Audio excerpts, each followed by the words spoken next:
So the last couple months, the discourse on the internet has been absolutely telling. I think we're stressed. I think the economy is getting to us. I think this Trump administration is getting to us. I think if you go to leftist TikTok, everybody feels the pressure to comment on every single discourse, every single thing, and we're getting overwhelmed. Okay. I don't know why I watched 400 TikToks on biphobia, transphobia, but eventually it's too many TikToks. Okay. And what's worse is like every time I was scrolling, it just like, there was an endless supply of people commenting on these things. I want to talk about it, but I also want to give us some hope because I think we forget that at the end of this tunnel, there truly is like a light. And I want you to see the light with me. So this is going to be an optimistic movie, but it's going to be hard, but we're going to get through a happy ending. Okay. I watched the movie Only You yesterday and I finished it this morning. And I'm going back and watching movies that I missed from like the 80s, 90s, whatever, 60s, who cares? I'm just going back and watching things. And first, Marissa Tomei, gorgeous, fabulous, just the most beautiful person. And Robert Downey Jr. And he's very handsome in the film and everything, but his character is just outrageously disgusting, okay? Throughout the whole movie, he's basically scamming her. She's basically looking for the love of her life that she got named on a Ouija board when she was a kid, and this fortune teller told her the name of the love of her life. Okay. She's at a crossroads in her life where she's like engaged to somebody else, but she really feels like this person could come into her life and maybe that's who she's supposed to be with. It's a silly premise.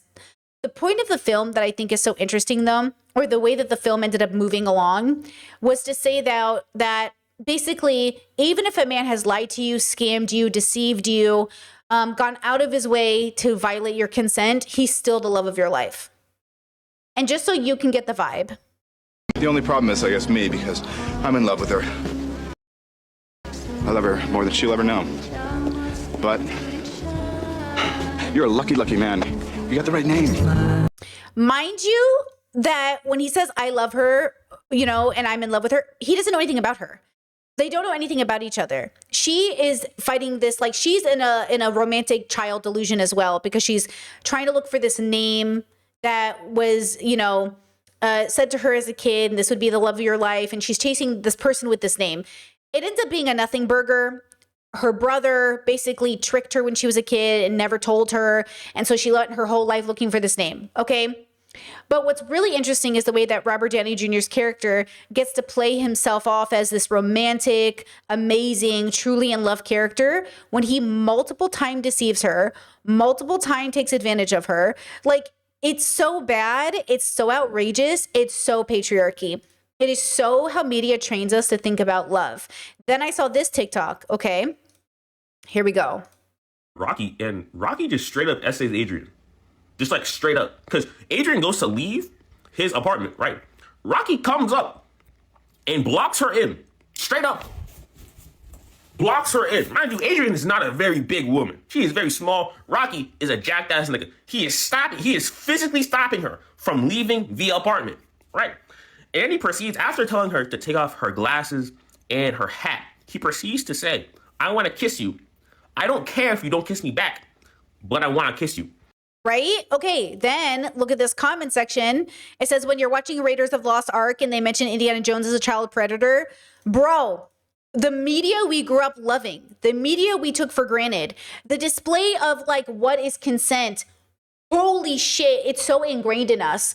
There's just so many movies I can name where the woman's like, no, and he grabs her and he kisses her. Look, in a fantasy, we love a little role play. In real life, without informed consent, what are we doing?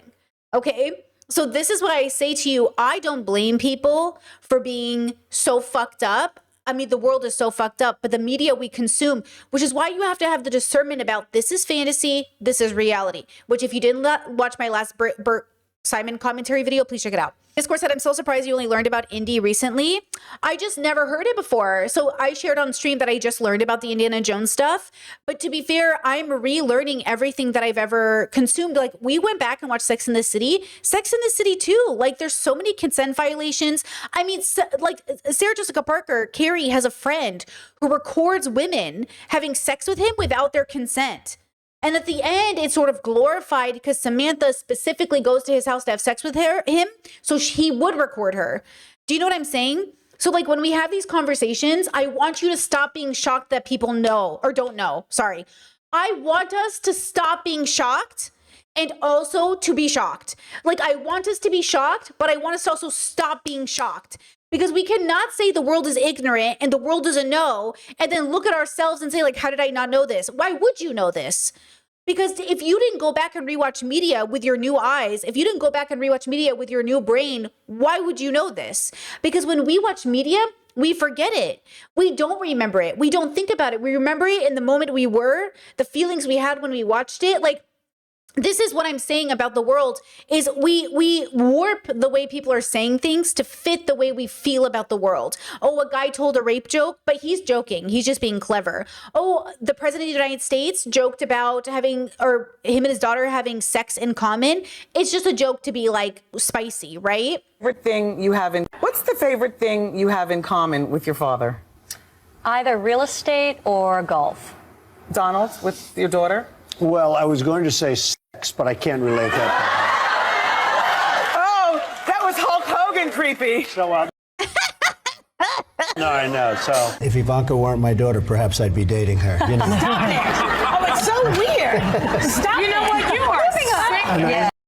Do you know what I'm saying? Like, when we have conversations and we wonder why the world is the way it is, it's because and I do it too, you do it too. We kind of hope that like they don't mean it that way because no one can be perfect. But if we start, this is the conservatives or centrists or liberals will say this like, oh, purity politics. Like you're trying to make sure that, you're saying everybody is flawed. I'm saying everybody is flawed and we still have to say something about it. But it doesn't mean that we stop learning. It's just we have to call it out so we can learn. We're not calling it out so you get ostracized. But I think sometimes society takes it in like a bullying manner. Like this Cambridge professor that was recently found unalive, like he took his own life. That was unnecessary. We shouldn't have put him in a position to take his own life. But I can only imagine what he must have felt. And at the same time, I don't know him. I don't know if he was a good person or a bad person. All I know is that like he took his life after he was being harassed by the world. And I can't help but feel like this is the punishment mentality being pushed on people. Like there is something to be said about how marginalized people tend to take it rougher and take on the guilt harder. This is why they kept comparing him to white professors that were found to be pedophiles. That were actually found to be plagiarizing, unlike him, right? They don't kill themselves. And it's because sometimes marginalized people don't have the entitlement and we carry the guilt even harder. Like the guilt hits us harder, right? So I think when we forget that it's going to eat you up harder that you did something wrong that day than somebody else. And you need to remember that to keep yourself grounded. Sometimes I always joke that when I tell a story and if I said, oh, the guy was wearing a red shirt, sometimes it will keep me up at night. Like, fuck, I think he was a blue shirt. I think he was wearing a blue shirt because people have weaponized the details of my storytelling to be like, did you say he was wearing a red shirt? And I'm like, yeah, but I didn't remember. And then it's like, oh, but are you lying now? Are you manipulative because you got his shirt color wrong? And it's because there's also these TikTokers that go deep dive into everything you say, every detail. Now, when I try to do that, I'm really trying to come from a good place when I do it. But I think it's really hard. That's why you have to be very careful about the people you listen to. And even more than that, the Discord asked me to review this video. Okay, let's talk about what the average person is experiencing, because who is even this average person and do they even exist on the internet, right? In the nicest way, but a lot of you haven't met the average person. You guys have not met the average person. You might have had a couple of bad apples in your world, but you actually have never really been exposed to the average person. The internet allows you guys to see that the average person does not have a high IQ. They don't have emotional intelligence. They don't have self-awareness. They aren't privy to what's going on spiritually, emotionally, politically, financially. The average person is very much so unaware. So what do we think of that? How does that sit with you? How does that hit with you? Because I've been wrestling with this for the last year and a half. I used to really balk when I would hear activists and organizers and political pundits use this term low information voter. I was like, that's really fucking offensive. I actually now think it's an accurate term and a pretty neutral descriptor. Your average voter is not well informed. They don't actually require that much information or have taken in that much information before they make a decision about who to vote for. It can be the smallest thing. This is who my parents vote for. This is who my pastor tells me to vote for. This is who all of my neighbors vote for. I am a single issue voter on abortion or on, whatever single issue it is. That's why when we have these conversations, you guys have that false sense of empathy to be like, well, we should just educate. I don't think you've ever been around the average person. They cannot be educated because they're not receptive. And you think I'm being smart when I'm telling you, like, please shut the fuck up. Because if you actually were exposed to the average person at the capacity that I am, you'd be like, yeah, the world is suffering. I'm telling you. You guys are so used to people belittling you and undermining your intelligence that when people are calling out matters that need to be addressed, you automatically go into protection mode of the inner child at the point in time where you maybe weren't taught or you weren't, it wasn't explained to you. And I'm telling you, the reason why you are always having this false sense of empathy because you have not been exposed to the average person. I think for a lot of the people that we surround ourselves with, and correct me if you think I'm wrong here, right? We are all incredibly well informed. We are deep in the weeds of politics and policy, but your average American is not. And I would really encourage you to just take a little assessment, step back, right? In permaculture, we're always talking about applying self-regulation, right? We are willing to take an assessment of what we're doing, and we're willing to take feedback from others and from ourselves and change and adapt. So like take a little self-assessment here. How many hours a day are you spending consuming political stories, political news stories? How many hours a day are you spending reading or watching think pieces from political analysts or pundits? How many hours a week are you spending reading theory? It could be resistance theory, it could be fucking Marx and Engels, it could be political theory, it could be philosophy. How much time are you spending in trying to expand your worldview? It's probably an awful lot. I really would encourage you to sit down and take an assessment, because for me, I have done that. And I found that I was spending about 40 hours a week between reading headline news and then trying to research the background to it, watching footage, and then on top of that, spending multiple hours every week, usually late at night when I had insomnia, reading political theory, reading about resistance history. Okay.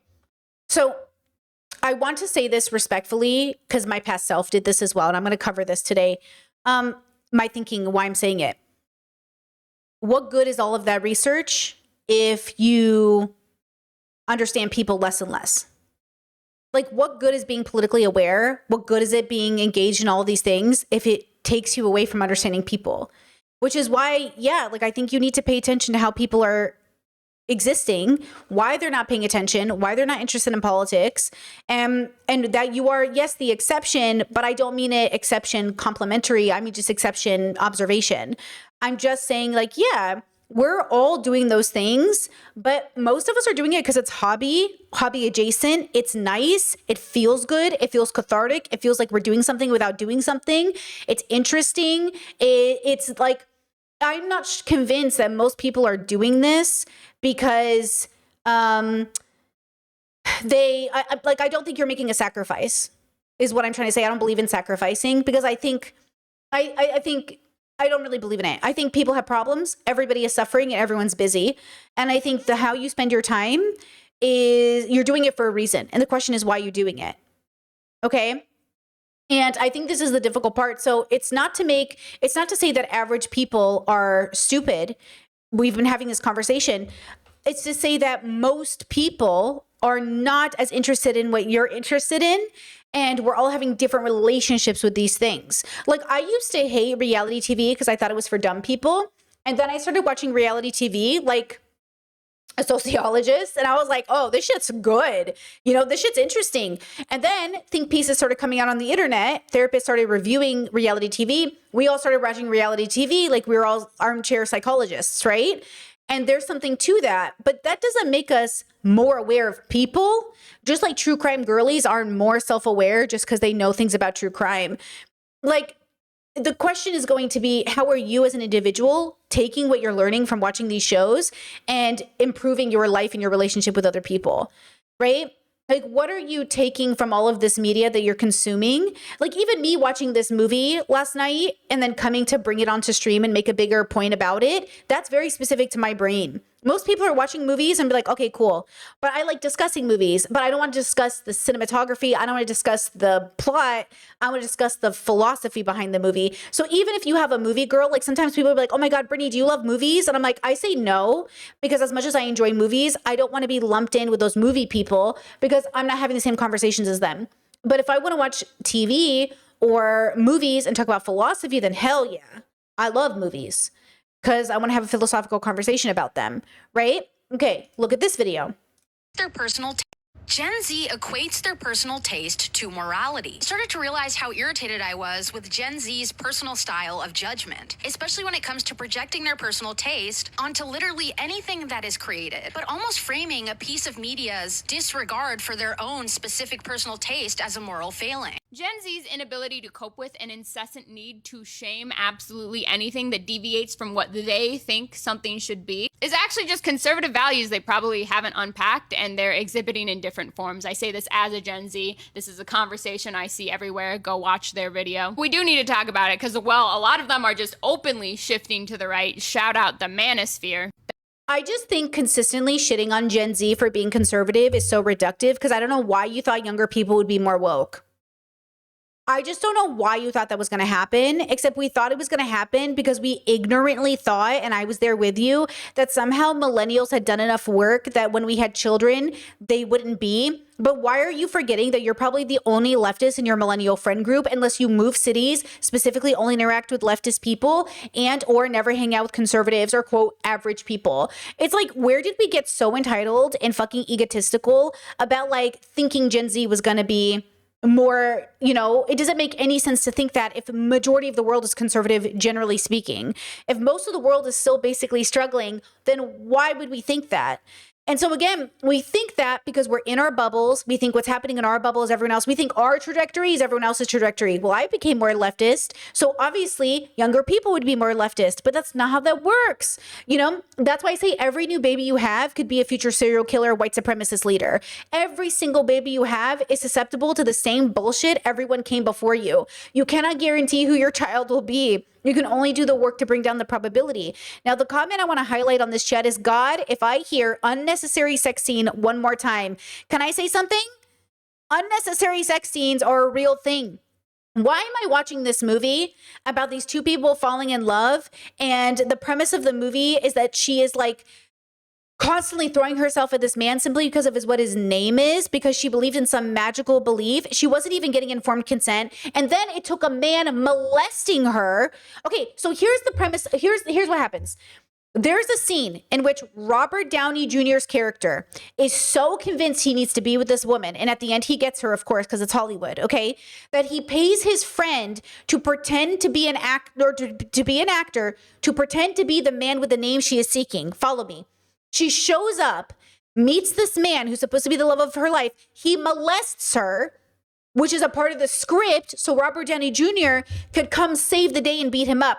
He pays his friend to molest her breasts in the film so he can come save the day. And this is the man she chooses at the end, because she realizes even though she rejected him, he really did love her. Look at to what extent he went just to be with me. Do you know what I'm saying? What are we talking about?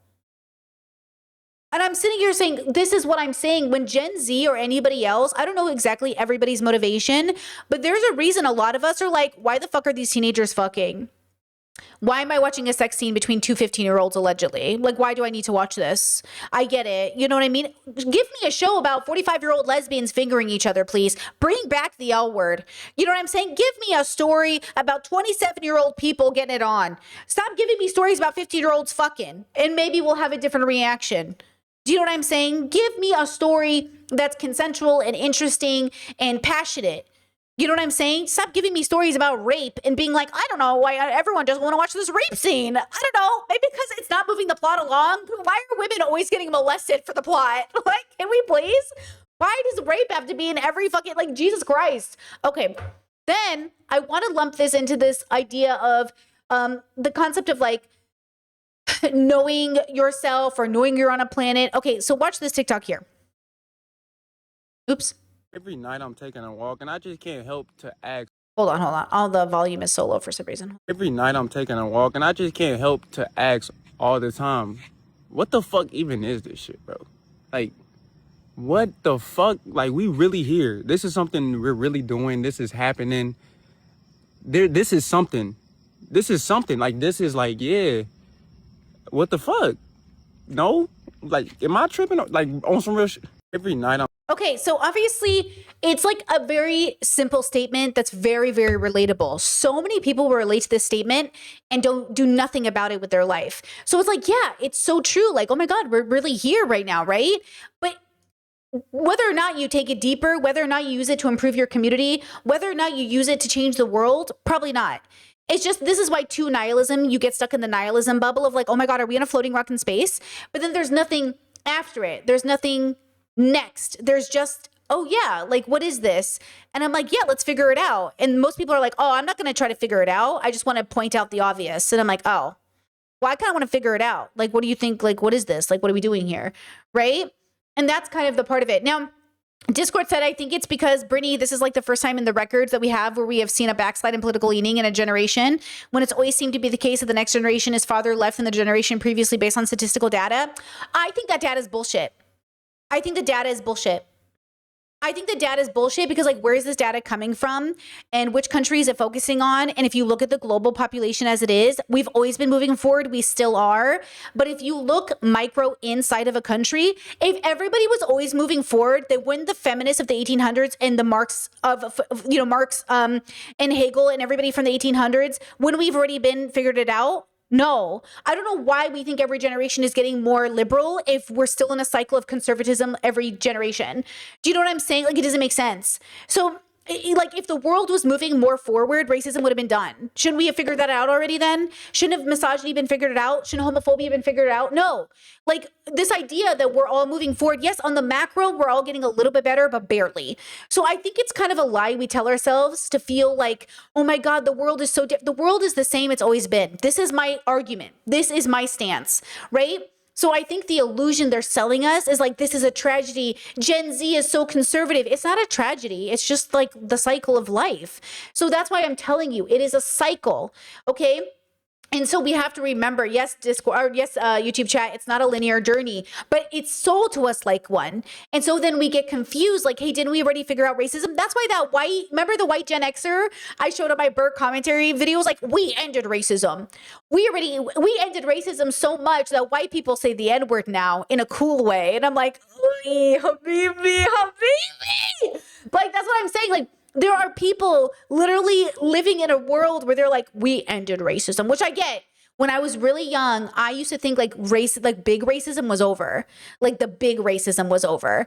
And then I was like, oh, what am I talking about? The big racism is here, just looks different now. And it's because of the way we learn about racism. It's the way we learn about history. Like, again, this goes back to this idea that modern living doesn't feel as significant as past generations.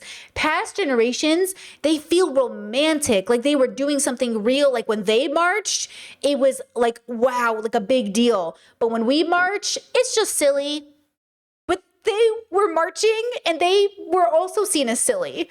Like, it's only throughout history, it's only after the fact that we look back and we're like, whoa, they were really doing something. You know, so we have to be careful about the way we perceive all of it. Now, look at this. Okay, you guys have probably seen this. I show it all the time in different ways, right?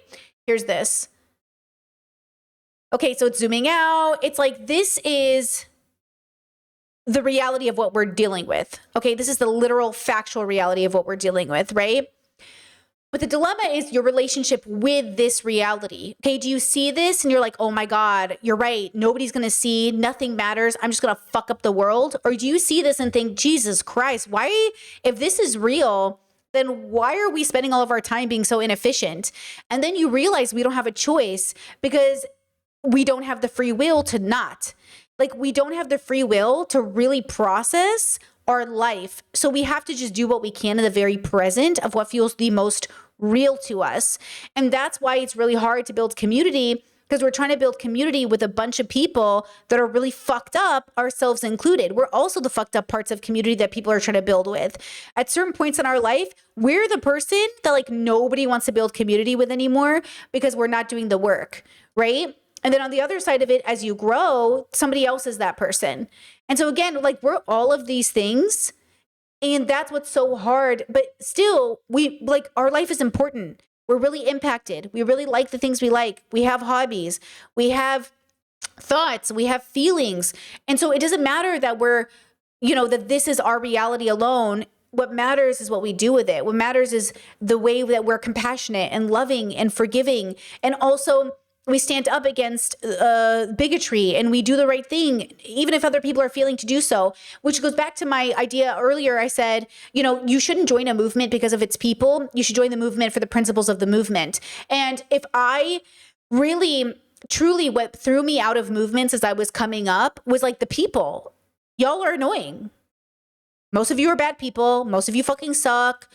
Okay, we're all fucking traumatized. Nobody wants to hang out with you. You don't know how to socialize. You don't know the difference between a cis person and a trans person and a straight person and a bi person. Like you're so busy latching onto patriarchy. You get mad that I say, you know, maybe you should be independent. And it's like, you're so independent, you forget about the collective. Like you're all so fucking annoying, myself included, right? So like, obviously it's frustrating to deal with all of you. And also, what would the world be like without you? Empty. Meaningless in many ways, as it relates to myself, of course, because the truth is, like, the earth would be indifferent. It's not to center human beings as the focus. It's to say, well, we're here. Maybe we should decenter ourselves. Okay, we're all decentering men and white supremacy and capitalism. What about ourselves? When are you going to decenter yourself? But pause. Not before you decenter those other forms of oppression. Because here's the problem. Those forms of oppression will convince you to decenter yourself at the expense of yourself. That's not what decentering means. We're not decentering ourselves so the oppressor can take advantage of us. That's what the oppressor will convince you of. Don't mishear me. I'm saying once you radically accept you are independent, you can survive, you are powerful, how do you decenter your ego into making sure you also help your community? Because I do think out of survival, okay, we get successful and we leave people behind because people are grabbing you. People are dragging you down like crabs in a bucket. And eventually you hit the crab down and you go, oh my God, you're literally trying to kill me, bro. And I'm trying to just get ahead. But that's why I say run ahead of the crowd, circle back around and push the people forward. Okay, run ahead. Tell those people, fuck off. Run ahead, then turn around, swing back to the very back and push everybody forward. That is our goal. That's my goal. Because the truth is, if I waited for you, I would still be in the closet. If I waited for you, I would have picked the first guy who said he loved me and I would have settled and had 5 kids. If I waited for you, I would have been jobless. If I waited for you, I probably still would have been religious. Okay? But I couldn't wait for you any longer because you guys were moving fast enough. So I'm going to move fast enough and I'm going to circle around. James Baldwin has a really great quote, which I'm going to butcher now, but he basically says like the world is being held together by very few people who love radically, basically. I'm paraphrasing. And that's the thing that I want you to recognize is that I think that's probably true. It's not that most people are stupid or most people don't know or, oh, the average voter this. It's that people are animals on a planet and we're all having different experiences and that everyone's experience also has a special interest in politics or philosophy or getting better. Most people are dreamers. And because most people are dreamers, okay, they are dreaming about liberation, but they're never getting off the couch. They are dreaming about being successful, but they're never going to crack open a book. They are dreaming about being a part of a collective, but they're never going to make friends. Like they're dreaming, okay? It's like the men who are obsessed with dreaming about protecting their family, that they say, I'm doing this for you. I'm learning how to shoot a gun and kill an animal when all she wanted you to do was the dishes. But you know, that doesn't work with my dream. My dream isn't doing the dishes. My dream is like protecting my family in a zombie apocalypse. So I'm going to go hang out with my bros at the shooting range and not do dishes, even though that's what you really want me to do, because like my dream is to be a protector. You know, we're dreamers. And the question is, when are we going to radically accept that people are dreamers? Okay, so like, hear me out. Stay here. Actually, hold on. Maybe, hold on. Maybe we'll actually show you, Hold on. Stay with me. Okay. Let's do this. Okay. So check this TikTok out about discourse. Like having to take an opinion on everything is really starting to internet discourse around like having to take an opinion on everything is really starting to give a lot of tribalism. And the thing about the tribalism thing really comes down to this very core need of wanting to feel like you belong somewhere by basically taking one stance or another, right? It's like either I agree with you or if I don't agree with you, then we're either like for or against each other in the same group or not. But the problem that you have is that just because you take a stance and side on one particular side of the fence doesn't necessarily mean that that opinion comes directly from your awareness of your core values, especially if you don't know what your core values are and you keep making opinions flip-flopping back and forth, left and right, being like, okay, this is what I believe and this is what I think.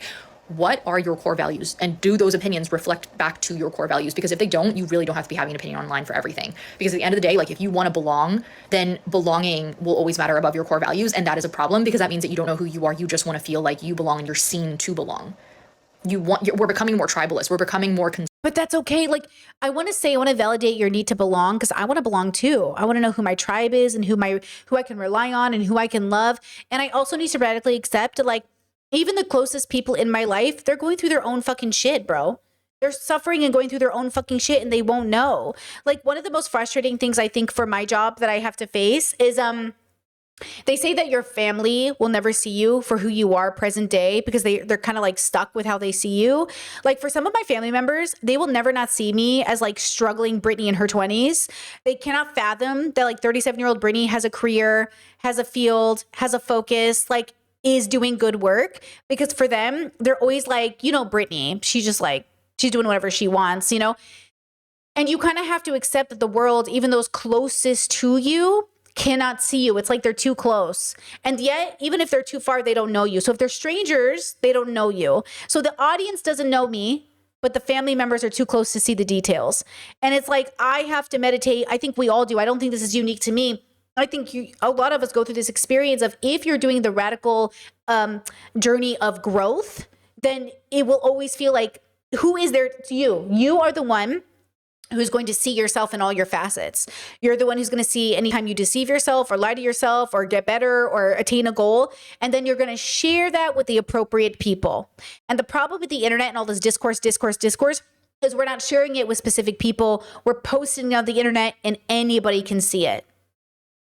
And that is a much more difficult social situation than we are giving credit for. Conservative because we're falling more into black and white thinking. Either this person is right and this person is wrong, and you don't even know why you think that, just because everybody else online is saying it, so you're saying it too. What are your core values? Do you even know yourself? We probably don't, because we're always online. We have no idea who we are anymore because we don't even know our core values. I know my core values. No. Don't say anymore. Listen, I'm gonna make this a part of my brand.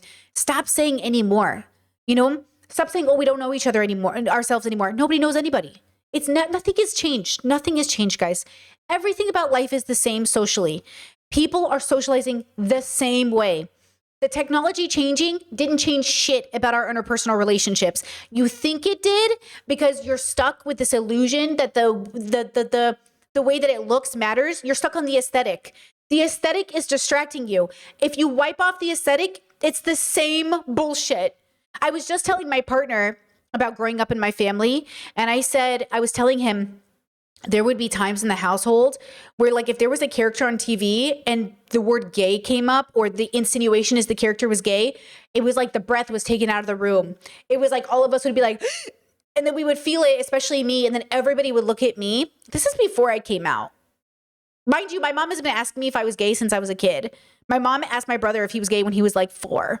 You know what I mean? Like, you know, conservatives know gay people are born that way, okay? And I'm sitting there and like the tension in the house was so real. Like everybody was like so tense, which is why it was crazy when I stopped talking to my family for like 5 years. And when I came back to the family, the first thing my dad shows me is that Key and Peele skit with the gay wedding. And they're talking about like anal sex. And I'm looking at my dad, and all of us are looking at my dad. My dad's like trying to be cool.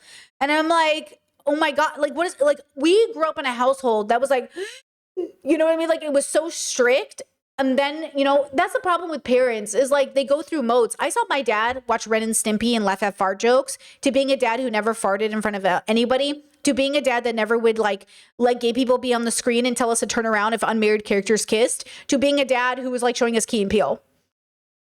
You know what I mean? It's just like, when we have these conversations and we talk about people growing, it's literally not linear. And now my parents are so strict, they won't even watch regular TV because it's too like inappropriate, which is why the Gen Z fear of like Gen Z won't even watch TV because there's too many sex scenes. Guys, it's not the same reason conservatives won't watch it.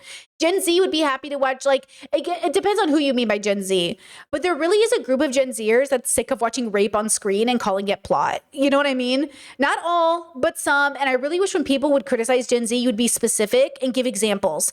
Can you give me an example? Because who is this mythical Gen Zer that you were constantly talking about?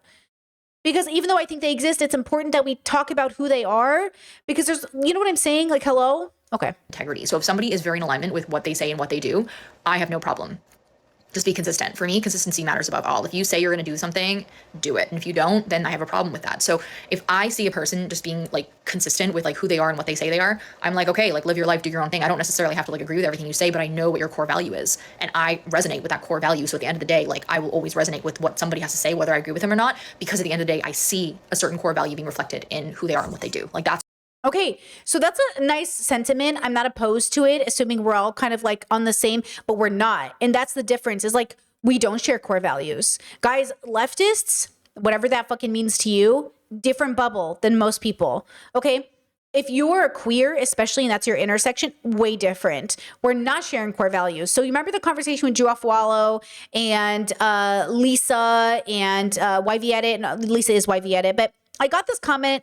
And shout out to this person. I know they mean well and they're young. They said, hey, this comment is not coming from bad intentions. I always love your way of thinking and takes regardless, I agree or not, whether I agree or not.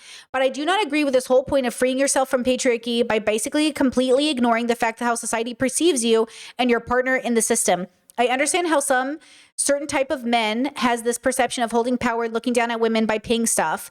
So we're talking about paying the bill, and how if you let a man pay for you in certain bubbles, that's him feeling entitled to also having sex with you. And again, I'm saying liberate yourself from patriarchy. I'm not saying don't acknowledge that it doesn't exist, but I'll get into it. Okay, they said, but just because some of them actually understand their privilege and want to make it easier for their partner, you cannot just assume that they are going to vote against you or your rights as women. For example, let's say that you take a taxi after the date because you want to feel safe going back home as a woman. And to say, oh, I'm going to pay for myself because this is about my safety, is basically letting your partner, who is a man and actually more privileged in society, not take any responsibility of his privilege. Yes, he didn't set the system up, but I think instead of ignoring the reality of pretending that you are not in more risk compared to him, it is normal for him to pay for the taxi. I think what matters is with what intention he does this. I don't think with this intention, it is not patriarchal at all. In fact, I do think in a scenario he doesn't pay for it, it means he basically is not aware of your struggles as a woman in patriarchal society. I want to add though, I know you said that nobody has to date the way you date, but personally, it is important for me, if I'm not seeing a point you are trying to make, I do think liberation is important, especially as a 20-year-old girl myself. You thought me a lot and I always appreciate your takes. Okay, so this person is learning still and I love that. So here's what I want to say. I want to say when I talk about liberating yourself out of systems, I mean in the same way that just because homophobia is a part of the system and you would be safer in engaging in it, I'm saying don't. You would be better off to be homophobic and transphobic and racist in the current world. It would literally be for your safety to start making, that's why people are doing it. That's why marginalized people sometimes find themselves appealing to the oppressor because it's safety. And I'm saying, I'd rather die.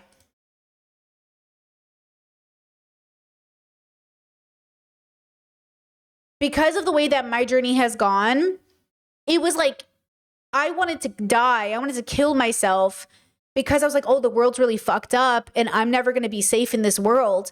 And then I realized like, oh, I wasn't entitled to that safety, but I was going to fight for it. I'm not entitled by nature itself, safety. Nature doesn't entitle safety. But society, if it has a deeper relationship with this biological experience, can absolutely fight for that possibility. Okay? So I'm saying I don't blame women for surviving in patriarchy. But I cannot in good conscience tell women that is the goal. I cannot say the goal is to survive under white supremacy, capitalism, and patriarchy by engaging with it without ever pushing back. And I'm saying I think these women in this bubble think it's pushing back by making a man pay. And I'm saying it's only pushing back to make the man pay if you're in gendered binary bubbles that also kind of engage in reality where the men you're dating are making money or making more than you, or even all the men I've ever dated were either jobless or made less than me or made minimal money. You know what I'm saying? Like I've never dated a CEO boss boy. Like I'm not interested in those men. They're not attractive to me. I don't date men who hustle. I don't date hustle men. Do you know what I mean? I date hippies. I date like queer boys. I date like gender fluid people. I don't date hustlers. Okay. The women I've dated though, hustlers. Every girl I've ever dated, 6 figures, managers, some sort of degree, And that's just how my life has gone, probably because I'm in a queer bubble. Because the genders end up being like so the men are unlearning the need to be patriarchal, and the women are learning how to embrace the hustle culture. So the people I've dated have switched. Now, even past that needs to be deconstructed. So again, like when I'm talking, I am not advocating for normies to figure out their life. You guys are fucked. Respectfully. You are literally so fucked. And you're fucked because you are not engaging in dismantling the system, even your own personal life. So I have no advice for you if you want to continue to be fucked. And I'm saying, I am not interested in being fucked along with you. I'm not going to ever work out there. It's never going to work for me. I'm never going to fit in. It's never, like, I'm just not that girl. So I'm saying, like, I am trying to tell you,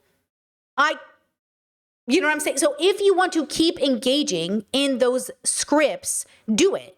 But you're talking about a girl that's been rebellious her whole life. So then I had the epiphany, not everybody's a rebel. Habibi, I am a rebel. Habibi, I see the status quo and I say, thank you, next. Call me Ariana. You know what I'm saying? Like, thank you, next. And I've been that way my whole life. When my mom sent me to Cotillion, they said, I don't think this class is for Brittany. She won't follow the rules because she keeps crossing her legs and trying to take the lead in dances. When Brittany was sent to nun camp, she said, respectfully, I think another camp might fit Brittany better. When I was sent to any classroom, the feedback was, I think Brittany's a little argumentative. Oh, you think? Because I knew I was a closeted queer kid. Okay? So I'm saying, like, the reason I am making the content I'm making is not so normie people come into the bubble and try to figure out ways to make it work for their weird heteronormative, like, dynamics. But I appreciate that you're young and figuring it out and that my work has helped you. But I'm trying to say, like, you get to decide what your relationship is. Like, or, you know, for me, it was like I was either going to have the life I wanted or die trying. And that's how my activism is. You know what I mean? So that's my script. Okay? You don't have to play by that script, but that's my script. I couldn't even imagine trying to play some social, like some sort of social script. Even as a kid, even when I was a girl and I was a teenager and I was dating people in high school, our relationships were queer day one. Like, they weren't necessarily philosophically queer yet, but they were like unorthodox. I was always toppy. I was, if I was dating a guy, I was always toppy. If I was dating a girl, I was a bottom. And sometimes it switched. Sometimes it didn't. It just depended. But like, the point is I've always dated people. I've always wanted to be Samantha Jones. Like, I've always wanted to be in charge of my life. I wanted to be Moana on a sailboat. You know what I'm saying? Like, I was always going to be the person who was like, I'm not going to do it that way. Even if sometimes I try, and I do, girl. Sometimes I do try to do it like everybody else. And I'm like, I'm going to kill myself. I can't do this. Like, you guys are miserable. I'm miserable. Why are we doing this? Again, I'm not blaming you for doing it. I'm telling you why I'm not doing it. And I'm saying, if you want to do something different with your life, here's how to do it. If you want to do what everyone else is doing, have fun. Okay? But like, I knew who I was. I'm tough. I'm tough. That's who I am in the story. Okay, so if you want to do that, if you want to name somebody in the avatar who's a normie, you do it, girl. But I'm tough. That's why her becoming a cop pissed me off. Because like, in what world am I a cop? In what world do I become a cop? You know what I mean? Like, they really fucked over Toph's character with that. That makes no sense. Why would Toph, who went to prison herself and was a rebel as a kid, why would they put the rebel in the police uniform? It makes no sense. But there you go. That's what I'm saying. Like, do you know yourself well enough? Do the writers even know Toph well enough? It doesn't make any sense. Okay, speaking of dating, look at this. The hill I'm still gonna die on is that if you are a woman making non-traditional life choices with your life, that means like not choosing to have kids or be in relationships in like the standard way that we've been prescribed. There is nothing more important than acknowledging the power of social pressure. I was just listening to this crazy podcast. It's called The Gray Area, and they had this guy on who was talking about the power of social pressure in the context of attachment. So he was talking about anxious attachment and how you can basically make yourself more securely attached. And he talked about this study that like I truly cannot stop thinking about. He said, okay, so if someone's passing a ball to you, like you're passing a ball back and forth, and all of a sudden they stop passing the ball to you, they can see in your brain where your insecurity lights up. Like, that is visible. By the way, I think we all know that feeling, and I can literally feel it in my chest. So they're like, okay, we're going to conduct an experiment. Can we make that person not have that neural pathway light up? So they basically pay the person, the recipient of the ball, to say, we're going to pay you not to catch the ball. And if we incentivize you that way, maybe you'll feel better about not getting past the ball. Didn't work. Then they tell that person, okay, well, guess what? The people passing you the ball, they're members of the KKK. You still want that ball? Guess what? Didn't work. Neural pathway, insecurity neural pathway, still lit up. I mean, think about that. So if you're a woman in your 30s and you're choosing to not have kids and you're single and you're only surrounding yourself with other people who aren't validating your life choices, you can tell yourself all you want. You can tell yourself all you want. That's totally fine. I get to make my own life decisions, to each their own, yada, yada. But ultimately, you're still going to have that insecure pathway light up and it's still going to affect your actual life choices. So you might end up making life choices that don't mirror your values just because of who you're surrounding yourself with. Okay, now, first, Chet says how much of that rebellion was just being a difficult teenager and defying authority for no reason doesn't exist. A myth of authoritarianism. There is no teenager that is simply rebelling for the sake of being a teenager. That is a growing human being having a biological experience, going through hormones and changes, trying to figure out who they are as a person. Nobody rebels for no reason, just like nobody is lazy. These are myths created by capitalism, means of control. This is absolutely a myth of parenting. There is no such thing as a rebellious teenager who's just rebellious for the shit of it. Because like she said and everything else, we're not just rebelling for fun. We're going through something. Something is happening to us. Now, here's the thing. As dominant as I am, as confident as I am, as Taurus as I am, I know exactly what she's saying and I still feel it. Trust me that I also get my feelings hurt when people don't push the ball towards me. The difference is I still live within my authenticity. This is the hardest thing you will ever do in your life, is to see that people are pushing the ball in directions and they're not going to push it to you because you are going to walk in your authenticity. And as long as you're checking and making sure it's good, like not having babies, you're going to say, it hurts my feelings that you won't throw the ball to me, but I'm okay with it. I'm going to go meditate and I'm going to make peace with it because I'm not going to have a baby just so you throw the ball at me. But I feel that pressure when people say, I felt it my whole life. I feel it every day when people are like, oh my God, Brittany, just do this thing so I can throw the ball to you. And I'm like, hey, I really want that ball. I really, really want it, but not at the expense of myself. Sorry. I've tried before. Like no matter how many times I've caught that ball and it feels good in the moment, it just leads to more self-harm. It just leads to my expense. And so I got to give this ball back to you. Now, here's what they're going to do. They're going to punish you for that. They're going to say something must be wrong with you that you don't want the ball. But what they don't know, what I didn't know most of my life, if I just went like this, okay, if I just turn left, that's why I say just turn left, girls. There's somebody else with a ball that's rainbow and glitter and they're waiting to pass it to you. Pass me the ball. Give it to me. I was looking straight ahead my whole life thinking this was the only path for me. And I decided I'm just going to check over here. Oh my God, look, a ball. I'm throwing you the ball right now. I want you to catch this ball. If the ball is meant for you, I've got one for you. If it's not meant for you, I promise you there's a ball out there for you to catch. And that's what we're looking for in all of our lives. We're looking for the right path to coincide with our joy. And we're looking for the right community who's going to pass the ball to us. But we keep looking in the wrong communities. We keep checking in with the wrong communities and we're like, hey, this ball feels bad. I don't think this is for me. It actually electrocutes me when I catch it. And they're like, oh, no, that's part of the ball. That's like part of the experience. Or they'll say, oh, like conversion therapy. Oh, it's only shocking you because you have to like assimilate. But once you assimilate, it won't shock you anymore. But they don't understand that like it's never going to stop shocking me because I'm never going to stop being gay.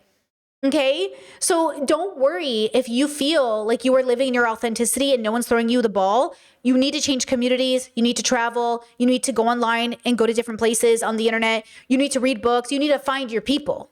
Okay, now I got this comment that said, you literally just described a game of manipulation, though. Most healthy adults aren't that nepotistic or insular because it's obvious how regressive and cliquey this is by default. Signaling or being performative is by definition manipulation. Now you're probably like, what is this about? This is a video I made about small talk versus shallow talk and how you need to signal safety to people, right?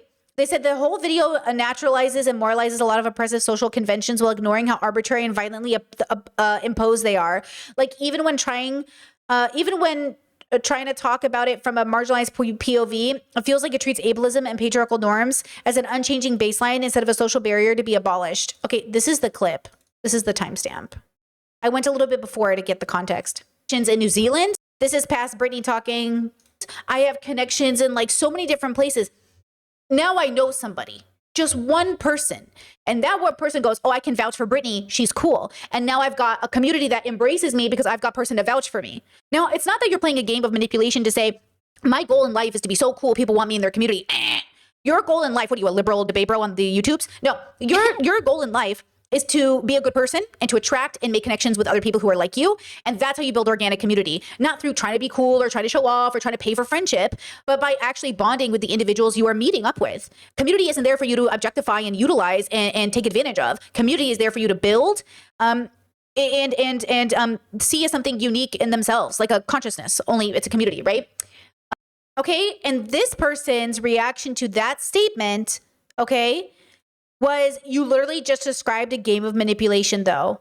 Yeah, see that negative thinking? You see the negative inability to see that, like, it's not negative to signal safety. It's not manipulation for me to say, hey, this person seems really afraid right now. Let me just signal like safety so they know I'm good. I'm one of the, I'm chill. It's not to say that bad people won't utilize that, but it's to say that like your perception of that being negative and manipulation is so interesting to me, but like you do you. Okay, then this video. Yo, you ever be hanging out with a group of people and they start talking about a conversation and in the back of your head, you reach that point where you're like, this is the last time these people gonna see me. Yo, you. Okay, so I've been thinking about this lately because I've been in a lot of social groups my whole life. Like I've been hopping from group to group to find my people my whole life. And I think sometimes people try to hold that against you. Like, oh, didn't you do a collab with this person? Didn't you talk to this person? I'm sorry that I left my room and socialized. Yes, the social consequence of doing this is that you will be friends or / know people or be associated with people that ended up being bad. But this is the feeling you get when you're in those groups. You're like, this is the last time I'm going to talk to these people. I can't tell you how many times I've had this experience where I'm like, oh, this is the last time I'm going to hang out with you guys because you're not good. Like, in order to know someone is bad, you kind of got to hang out with them. Not always, not all the time, but yeah, a lot of the time, like the way you get to know people is to literally give them an opportunity to show you who they are, which means, you will have to be associated with certain people.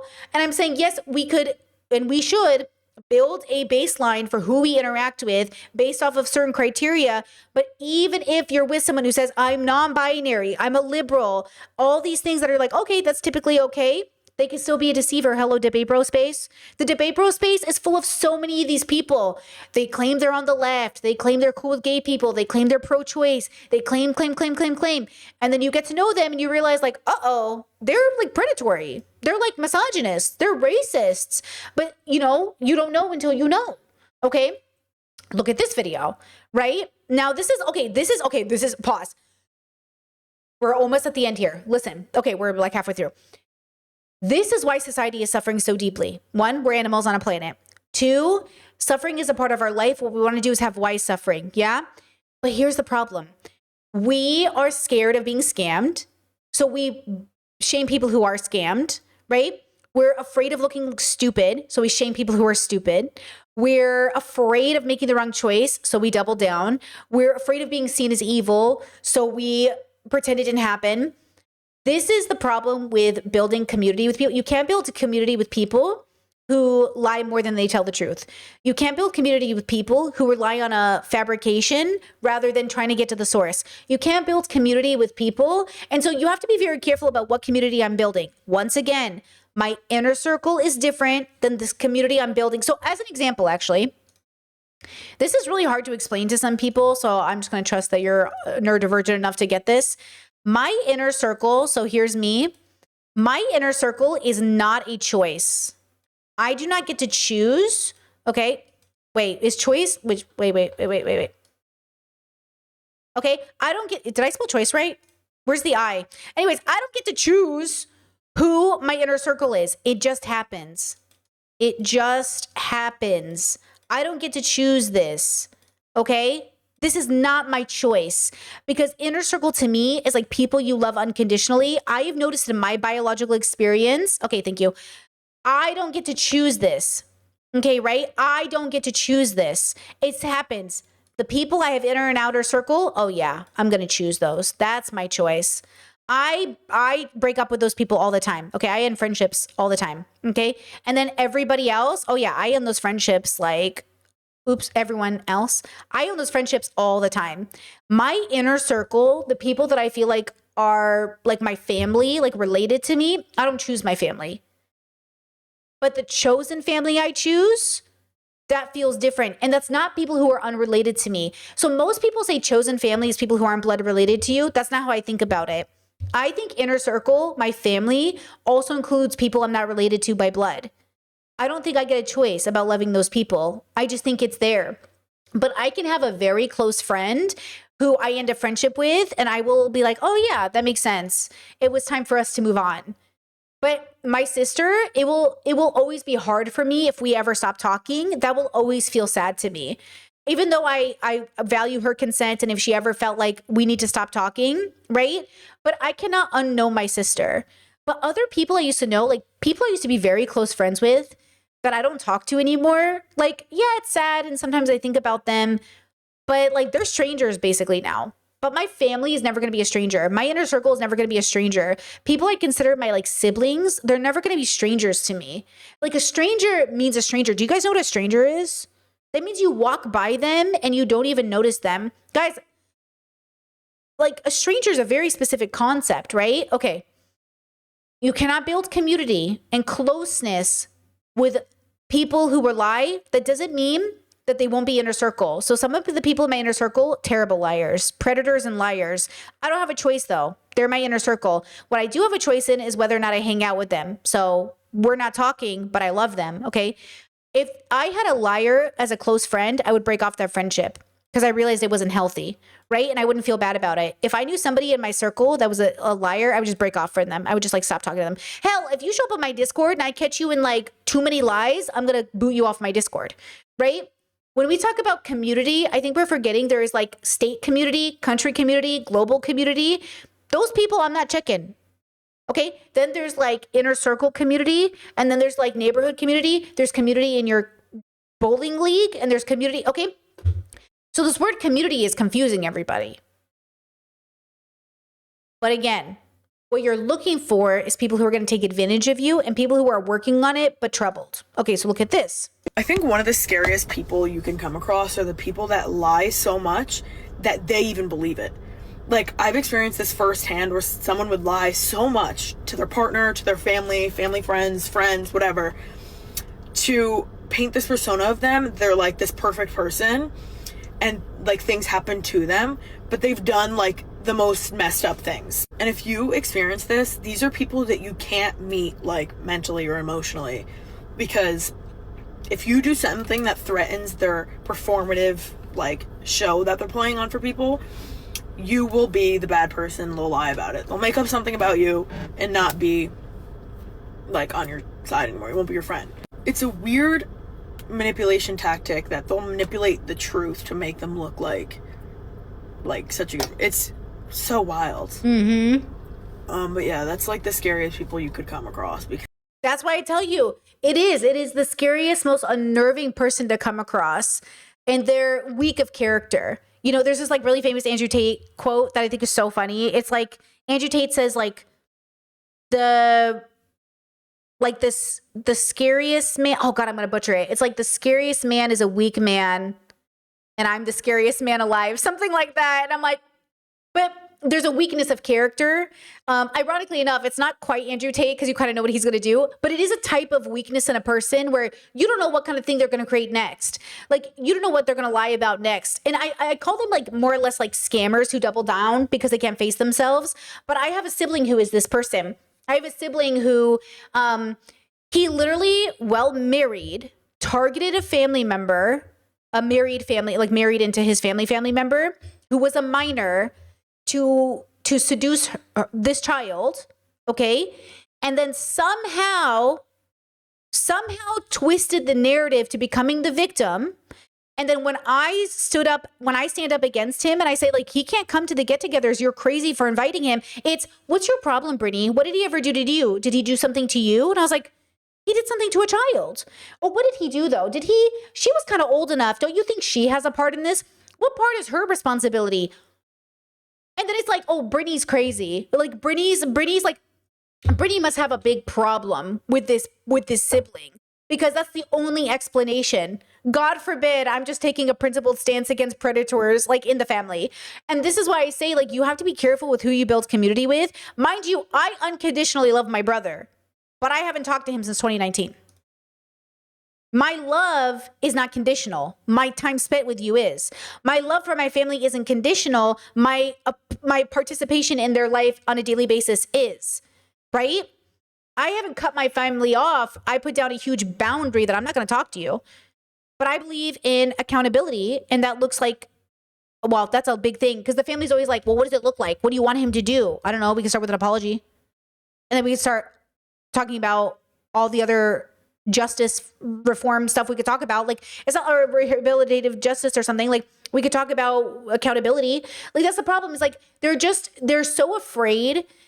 In many ways, they're protective because they don't want a bad thing to happen to him. But the problem is, like, he already did a bad thing to somebody else. What about her?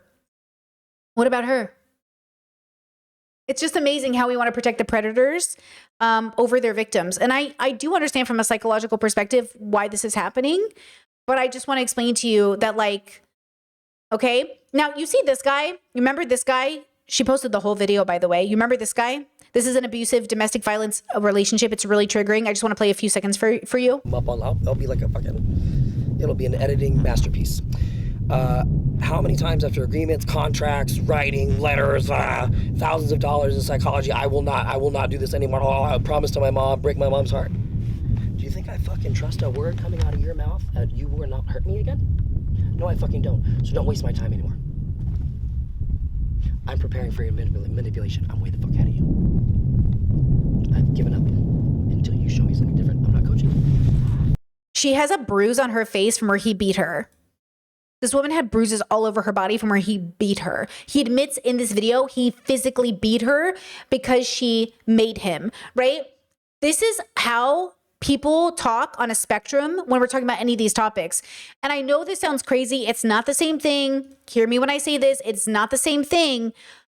When we talk about bigotry or oppression, or we're talking about marginalized people, a lot of people sound like this when they don't know the difference between a drag queen and a trans person. A lot of people sound like this in our daily lives because they're doubling down on their own pain and suffering that they're not seeing others. That's his whole thing. His whole thing is, I'm suffering, and so my suffering matters more than anybody else's as he inflicts suffering. I'm saying that's all of us. We all do this, that when we are suffering, we take it out on other people. And it takes a show of character to not do that. That's why I say the Trump administration is making you stressed, so you become more bigoted, so you think Haitians eat dogs and cats, even though you all are all eating burgers, okay? So you can go after minorities, so you can justify ICE. That's what I'm saying. Like, you are stressed, so you will lean on bigotry. All of us do this. I've done this in my life too, where I'm like, oh, I'm really stressed. Maybe feminism isn't the answer. Or I'm really stressed. Maybe, like, you know, I should go back home to my family. Or I'm really like, I don't know who to go to. And that's why every community is so fucked. And that's why you go meditate in the mountains as a monk. Because you have to get away from the world that is so fucked up to make sure when you come back in it, it doesn't sway you in a direction. This goes back to the ball analogy. It's like, I want to make sure that when I come back into the world, someone doesn't offer me a ball that I'm going to take because I'm an animal on the planet and I have a natural predisposition to want to be liked. And also, I will have the audacity to be unliked, but for the right reasons. May I always have the audacity to be unliked for the right reasons. And may I always check myself and stay humble when I am unliked for the right reasons. Because I will be unliked for the right reasons, okay? It will happen sometime in my life. Okay, so watch this TikTok. This is really good, okay? It says, why I stopped solving my friends' and family's problems. The older I get, the more I understand. Oop, hold on. The volume's too low. Hold on, let me change it. And it's not my problem to solve. The older I get, the more I understand it's not my problem to solve. As somebody who loves math, was a middle child, I would take other people's problems, make them my own, drive myself crazy, stress myself out, trying to figure out the best solution for their problem. It gave me a sense of purpose. It made me feel better about myself because I was helping somebody that I love. But the older I get, I realize it's just a distraction from me solving my own problems, which isn't healthy. So these days when I see somebody with a problem, maybe a character flaw that I'm like, oh, I know how they can solve this problem, I have to realize and remind myself that this is going to take me away from my journey me, my purpose, and the work that I need to do for myself. And some people are not even ready to solve their problems. So why am I over here pressed to solve their problem for them? It has become very draining for me. So these days, if I have my own problems going on, I'm just not mentally or emotionally equipped to take on their problems. I let them know. I love you. I want to help you, but I cannot right now. I have to force myself not to take other people's problems and turn them into my own. I will spend days fixating on a problem that somebody else has, unconsciously thinking of solutions to give them. That time spent trying to figure out a perfect solution for them is taking mental time and space away from my own self. Doing this has allowed me to be less stressed, less emotional, and I feel lighter. I will always be there for my friends and family, but I have to be there for myself first and foremost. Just wanted to get that off my chest. So relatable, girl. That is me to a T. That is me to a T. I love solving problems. I'm so invested in it. Even with comment sections, I'll get a question from someone and I will spend 3 to 6 hours researching to answer this question for someone, only to realize, like, why the fuck am I doing this? Because I'm just going to answer this person's question and they're going to say, nuh-uh. And I'm like, I do this all the time. This is a part of I went to therapy for this. I literally went to therapy for this, to unlearn this need I have because I'm such a problem solver, right? Okay. Chat says, could you explain the open with boundaries relationship with your parents because of the actions of your brothers? What are you ideally wanting from your parents? Okay. I will answer this question because my brother just asked me this question recently. Do we not all think it is a testament to my parents' character, their way they are supporting my brother? It's not about what my brother did. It's about the fact that my parents, with their actions, are doing something that protects my brother over the victim. My parents' actions are under scrutiny for supporting my brother in the way that they've chosen to support him. Not by taking accountability, not supporting him and taking accountability, but in supporting him of saying, oh, it's none of our business. It's my parents' actions that are under investigation. Do you get what I'm saying? People always think, like, people always ask me that. My family always asks me that. What does it matter what mom and dad do if the brother is the reason this is the same thing of voting for Trump. What do you mean you're voting for Trump, but you don't think you're complicit in the things that he does? Do you know what I mean? Like, people think like, oh, but I'm not doing it. Yeah, but you're allowing it to happen. You're saying you're victim blaming. You're saying, oh, but the girl and this, and oh, the child this, and oh, this, right? Okay. You said, oh, they're supporting and ignoring what he did. Oh, even more than ignoring what they did, they're attacking the victims and attacking me for having a problem with it. They're saying, oh, you moved to Croatia. You're not even here anymore. What do you care about the family? They're weaponizing anything they can against me instead of recognizing that I'm right. And I will keep fighting for this family because it's not just me. It's about the kids. The kids in the family that know Auntie Brittany took a stand. The kids in the family that say, if anything ever happens, I can go to Auntie Brittany because she's going to do something about it. The kids that know they can sleep on my couch and I will protect them because the kids are friends with all of the siblings. They know all of the siblings. They love us as uncles and aunts, but I'm the only auntie taking a stance. I'm the only older person taking such a strong stance, right? Okay. And I want them to know that because, again, for my own sake, you think I haven't put things aside to make peace with my family in the past just so I could hang out with them because I love them so much. But it's not just about me anymore. There are 7 nieces and nephews that are watching us and seeing how we react. And I just know they're judging the fuck out of us. Okay. All right. Check this out. This is Lady Philosophy. And this is a great layered part of this conversation that everybody is missing. Where when we have discourse and we bring up, because the other day I was making a TikTok, I was watching a TikTok with you guys and I said, oh, I wonder if this guy's ethnicity, like I wonder if he's maybe black or a person of color or something, because I'm seeing and people are like, what does it matter? What does it matter? Because your lived experience informs how you come to conclusions, even subconsciously. And that's why leftists will say, oh, identity politics doesn't matter. It's a distraction, but they forget that you didn't just pop into existence. You're treated the way you're treated in the world because of the perceived identity, right? So this stitch from Lady Philosophy is coming up, and here's what she's responding to. Address your argument, the other person says you would think that because you are a man. In 1941, C.S. Lewis gave a name for this trick and he called it a Bulverism. It's a kind of ad hominem and genetic fallacy rolled into one. It's whenever somebody stops debating the facts and when people start diagnosing why the other person believes something based upon their class, their age, their gender, their whatever. Lewis points out that explaining why somebody may or may not believe something tells you nothing about whether it is true or false, right or wrong. Arguing in good faith is when you tackle the content of what somebody is saying. If somebody attacks your character, they haven't won the debate. They haven't even had a debate in the first place. This is what streamer bros used against me when I would call them out for their predatory behavior or the way they treated their kids. They'd say, oh, why are you attacking his character? Why are you going after his personal life? What about his argument? Well, what good is your argument if in your personal life you're abusing people? This is the problem. It's like, yeah, in an ideal world, I could just take your argument into account, but the person making the argument matters. Who's the person making the argument? When I first saw this video, my first thought was that it's missing something that standpoint epistemologists have been trying to say for years. The problem with this fallacy is that it assumes that every single conversation is neutral and that you can detach the content of what someone is saying from the... Actually, this even happens on the Discord where sometimes we'll get philosophy boys who come in and they're really well-intentioned, but they'll say like, oh, I'm just interested in philosophy in this abstract way, which is what Tommy Curry, is that his name?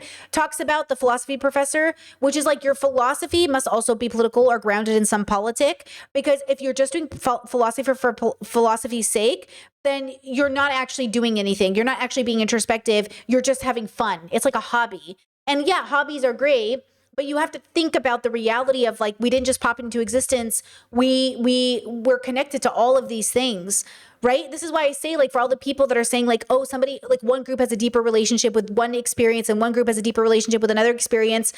Not everyone in every group has that deep experience. Like not every woman is having the deepest relationship with being a woman, but some people who happen to be women are having a deeper relationship with being a woman, or some people who have this, it's layered because we're all having deeper a specific depth of relationship with our biological experience. And the question is, what relationship are you having, right? Context within which what they are saying is being said. It's very easy to try to be purist when it comes to philosophical arguments. And when I say this, I mean it's very easy to try to say that we should only focus on the content of what someone is saying and ignore the context. And by context, I mean the social position that that person is speaking from. Standpoint epistemologists argue that your social position contributes to what you can know and what you do know. So when a black person, for example, says that, oh, you think that because you are white, this is not them trying to discredit the white person who is speaking. Rather, this is them opening up their eyes to the fact that their social position actually contributes to what they can understand and what they can't. So my problem with this fallacy is that it's closing doors that standpoint epistemologists have fought for years to open. Now, what I'm not saying is that pointing out a person's social identity is sufficient to debunking any claim that comes out of their mouth. But what I am saying is that it is a good starting point. I know that it can become tricky because you don't actually know what is going on in that person's head, but what you do know is how socialization has contributed to what a person is allowed to know, and consequently how that person's social position contributes to their responses to external stimuli. For example, the reason why a white person will respond all lives matter to black people claiming that black lives matter lies in the fact that their social identity has allowed them to be myopic in their view of how black people are treated. And this is important because your social identity privileges you in some areas and disadvantages you in others. And this doesn't necessarily have to be an attack on someone's character. Rather, this is an attempt to open your eyes to other options, which may have been closed off to you simply because of your social position. Whoa. Exactly. It's meant to open opportunity, not close it. When you have a certain belief system, you're closing opportunity. And when you have an open, you're opening. Now, of course, again, you don't actually want a world with no boundaries, a world with no structure. You want there to be within reason structure, but you want the fence to be so far from you that you feel like you're walking an open field type thing, okay? You want to feel free, Sound of Music, that's epic scene of her dancing and it's like she's so free, but there should be a barrier to guide you because you also, when I was younger and I was coming out of conservatism and religion and stuff like this, and I was like trying to be free, I'd be free with no constraint. And then that wasn't helpful. That turned into self-harm or hurting other people because I was like, oh my God. But then I didn't want to be rigid like I was in the Catholic Church. And I was like, when can I be free? Freedom is also a form of responsibility. Everybody wants to be free, but nobody wants the responsibility of that freedom because people want the right kind of options, but we need guidance. And that's why we need elders who are doing the work. So when they get old, they can give you the wisdom, and older people or younger people, can also turn around and give you the wisdom. One of those forms of wisdom that I think are really important. This person said, so this is on the Chris Hansen PDF video of EDP. They said, so what the fuck should be done so justice can be served to the victims? Sit them down with a monster for a little date. Pedos don't deserve to be punished, be fucking for real. Because I said, I don't believe in punishment. There isn't a single real victim who would want to see their offender brought to justice or behind bars. Okay, so once again, punishment is not simply about justice. Punishment is about an overextension of a pursuit of justice. Okay, so this is the clip that they're talking about. Okay, again, chatter, you said some victims want their offender killed, humiliated, and punished. I'm thinking, past Brittany's thinking. She's thinking, oh my God, she's really in it, bro. When we say center the victim, we're also saying make sure you do not cause more grief to the victim. Even though the victim feels like that's what they need, it's not going to liberate them from their assault or their rape or the pain that they felt. You know? Okay, that's what I'm saying. And then chat just pointed out the obvious. They just said if you don't revenge, you're not a real victim.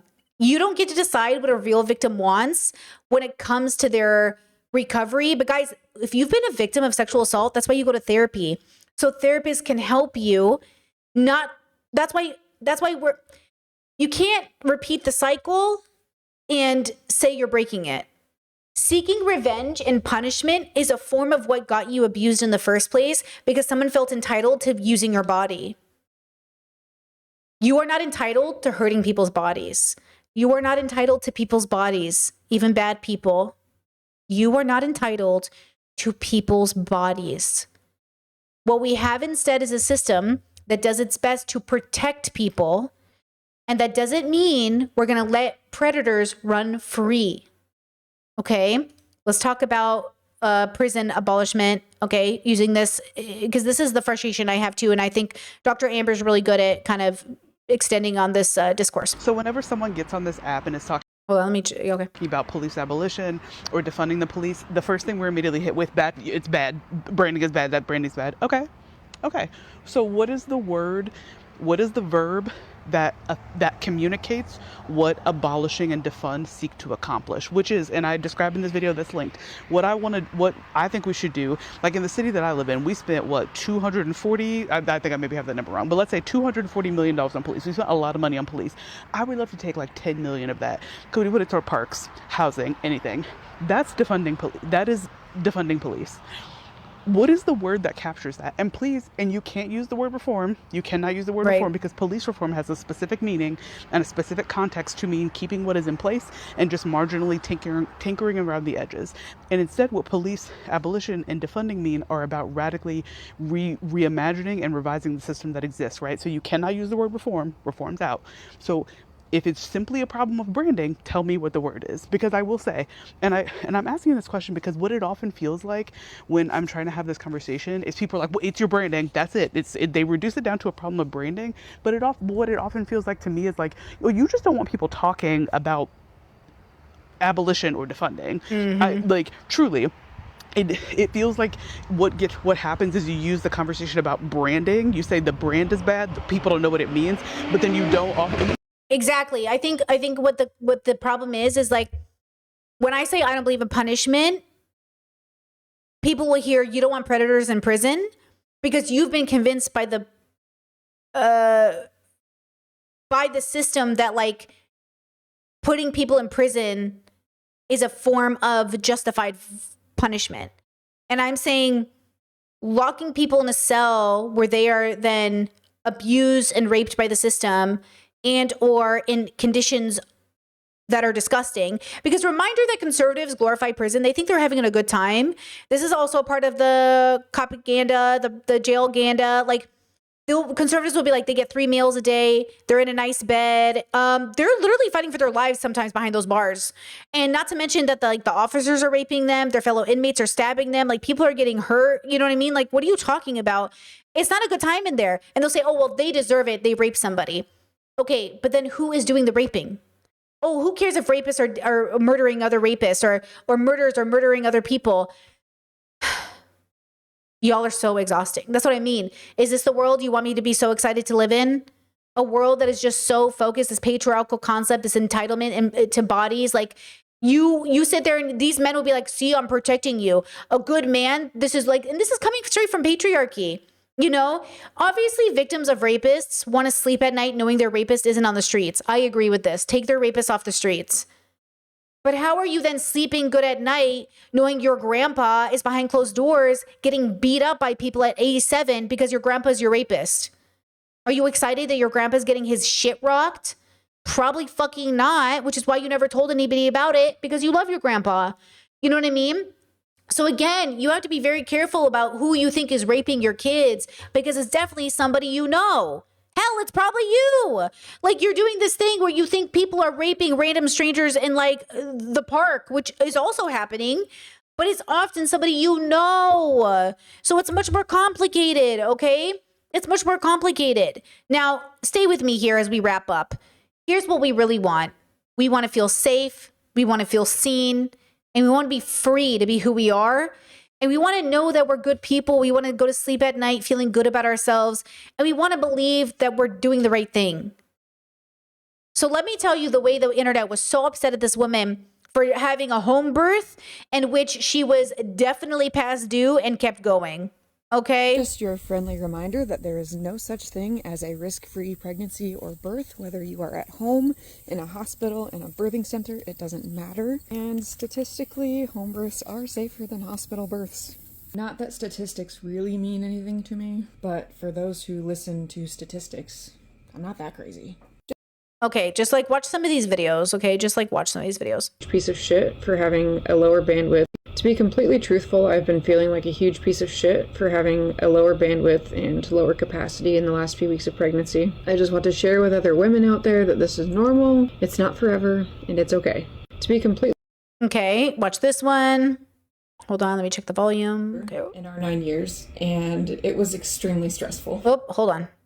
My husband and I have taken one vacation together in our 9 years, and it was extremely stressful. We almost didn't even make it out of here to go in time. We were pretty stressed out while we were there, and when we came back, there were a lot of things to fix. We forewent pretty much everything extracurricular for the entirety of our 20s. And yep, still pregnant. I went for a walk, and now I am making some very berry oats, because that's... Okay, one more. I am 39. Whoop. I am 39 weeks past conception, which is 41 weeks in medical terms. I'm technically a week past due, though I don't really believe in due dates. I think a baby's gonna cook as long as it needs to and come out on its own time. I'm not trying to start up labor, but I am trying to create an environment that is welcoming for labor. Warm, nourishing foods, slow walks, warm baths, lots of swaying and movement. I am not concerned about anything. I don't worry about amniotic fluid. I don't worry about the baby getting too large. I don't believe my body will produce a baby that I cannot birth. I believe my design is intact. Am I human and impatient? Yes. But everything in perfect timing. We'll get there. Okay, so she had her baby, finally. Okay, the internet was like deeply concerned because obviously the baby was in there for a long time, you know. I just want to say, this person is obviously a very specific type of person. You know, they're like a hippie. They're probably anti-vax. I don't know much about them, but everything about them is designed to piss everybody off. And I think for good reason. I think there's a lot of concern. They're terrified for the children. They're worried about the babies. They're definitely like a very specific type of bubble. I just want to say that I think ultimately when I see shit like this, what I'm actually seeing is a person who is aggressively attempting to seek freedom. Aggressively attempting to be authentic. And I think the dilemma here, and when we have conversations around people like this, is that the comments were bullying. 100% of the comments were bullying. You're an evil mother. You're abusive. This is abuse.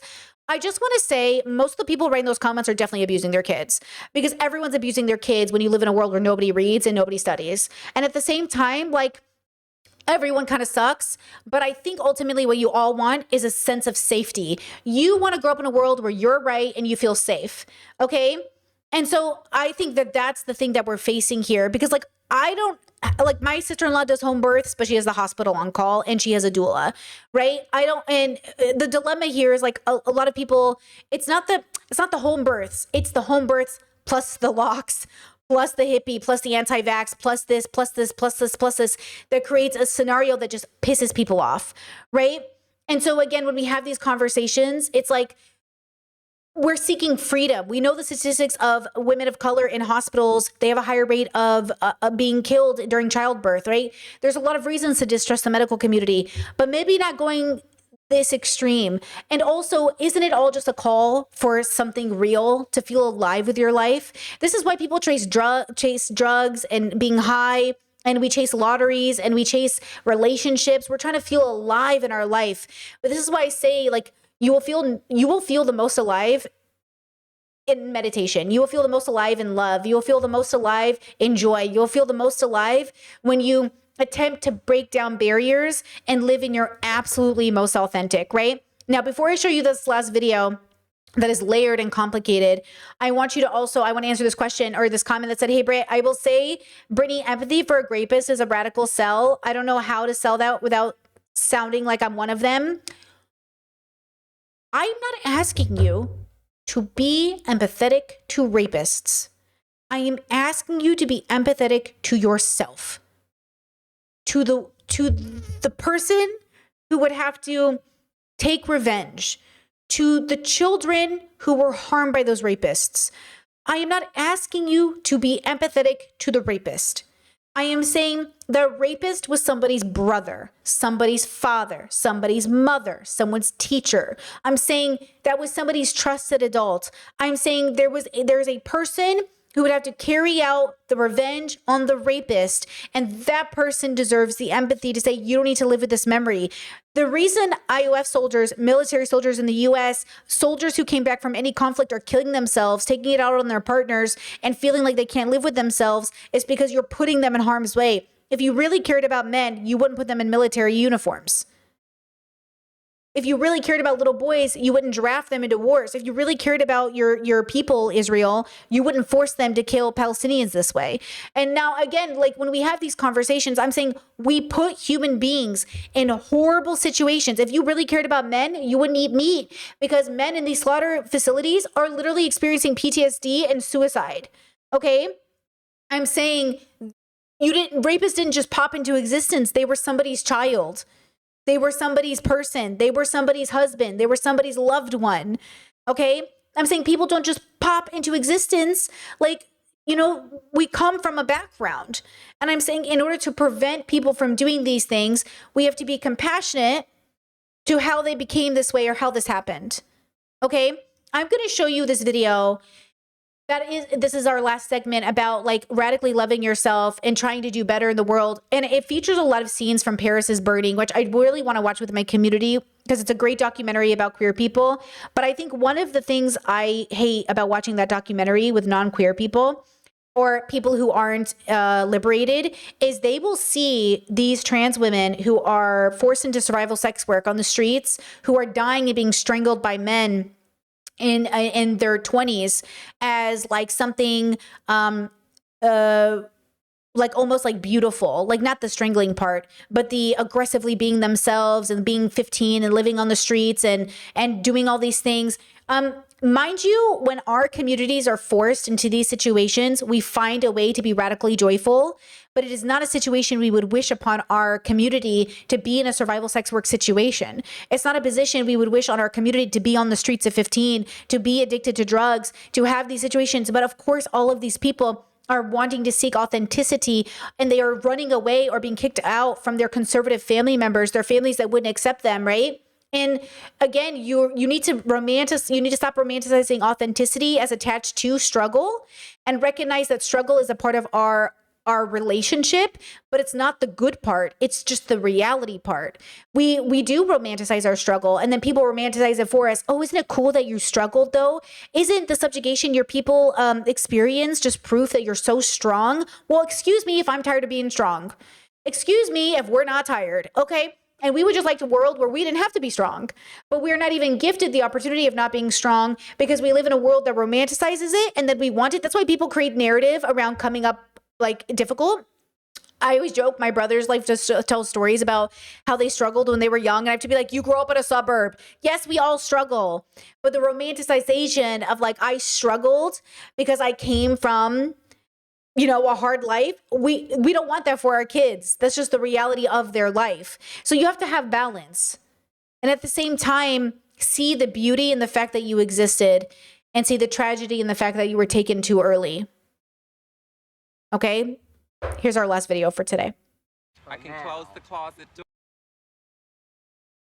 I can close the closet door. There are no more skeletons in there. And I'm as free as the wind that's blowing out on this beach. You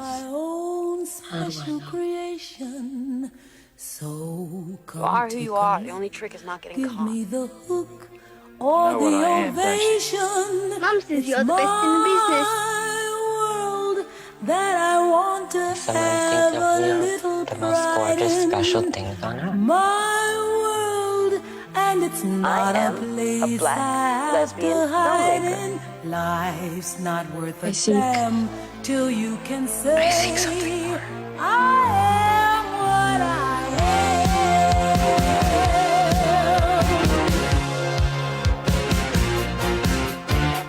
am. I can close the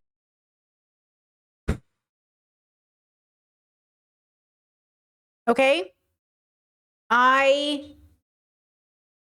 Yeah. So I will continue to liberate myself. And I'm not going to wait around for you girls to figure it out. But I hope you join me because I only have one life on earth and so do you. And I hope we can use it to liberate ourselves and others because we deserve to live out of the closet and in our authenticity. And we deserve to be kind to each other and ourselves because we are in this together. We really are, you know? Okay? I think ultimately that's what this is all about. We are all desperate to be free and we just don't know how to do it. But I think it's about giving each other tools. Okay? It is. And it's complicated and it's layered, but I think we could do it. I see people doing it every day, you know? But they really are. It's at the risk of their own life. But I think it's worth it. I think it would be worth it. But be kind and be compassionate. Do not lose yourself. Do not be bitter. Okay, again, we're angry for the world. We feed our community. We are not angry at the world. They shoot up schools. Okay, school shooters, angry at the world. People who feed their community, angry for the world. Be angry because there's a lot to be angry about. Just make sure it's for the world.